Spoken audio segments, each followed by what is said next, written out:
नमस्कार, आप देख रहे हैं भारत मध्य प्रदेश न्यूज चैनल, खबर सच के साथ। आइए रुक करते हैं आज की ताजा खबर की ओर। सुप्रीम कोर्ट का दिल्ली एनसीआर में वायु प्रदूषण पर एक्शन, 17 फरवरी को लिया जाएगा बड़ा निर्णय। दिल्ली एनसीआर में वायु प्रदूषण से संबंधित एक मामले की सुनवाई सुप्रीम कोर्ट में हुई, जिसमें अदालत ने वायु गुणवत्ता में सुधार को ध्यान में रखते हुए कुछ अहम निर्देश दिए। इस दौरान एएसजी ऐश्वर्या भाटी ने अदालत से ग्रैप 3 प्रतिबंध बनाए रखने की मांग की। भाटी ने कहा कि अब वायु गुणवत्ता में सुधार हो रहा है, लेकिन कोर्ट को यह निर्णय लेने के लिए 17 फरवरी तक एक चार्ट प्रस्तुत करने के लिए कहा गया है। सुनवाई के दौरान सीनियर एडवोकेट अपराजिता सिंह ने सुप्रीम कोर्ट को बताया कि दिल्ली और केंद्र सरकार के बीच अब कोई विवाद नहीं है और हम इस बात से राहत महसूस कर रहे हैं। इस पर न्यायमूर्ति अभय ओका ने कहा कि भले ही सरकारें आपस में नहीं लड़ रही हैं, लेकिन इसका मतलब ये नहीं है कि वे निष्क्रिय रहेंगी।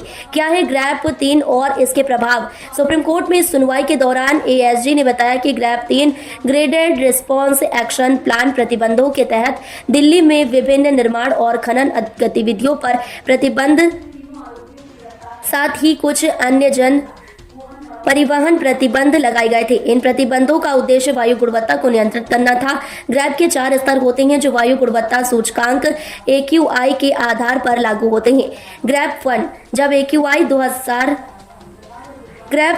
AQI 201 से 300 के बीच होता है। ग्रैप 2 जब AQI 301 से 400 के बीच होता है। ग्रैप 3 जब AQI 401 से 450 के बीच होता है। ग्रैप 4 जब AQI 450 से ऊपर होता है। वायु गुणवत्ता में सुधार। दिल्ली में 13 फरवरी को वायु गुणवत्ता में काफी सुधार देखा गया, जब AQI 100 तक पहुंच गया। पिछले कुछ महीनों में वायु गुणवत्ता बहुत खराब हो गई थी, जिसके कारण कई प्रकार की पाबंदियां लगाई गईं।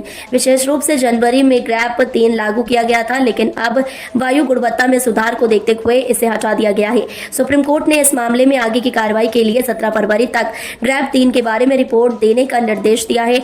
यदि वायु गुणवत्ता में सुधार जारी रहता है तो इन प्रतिबंधों को धीरे धीरे हटाया जा सकता है। अब तक के लिए इतना ही। वीडियो को लाइक और शेयर करें और चैनल को सब्सक्राइब करें।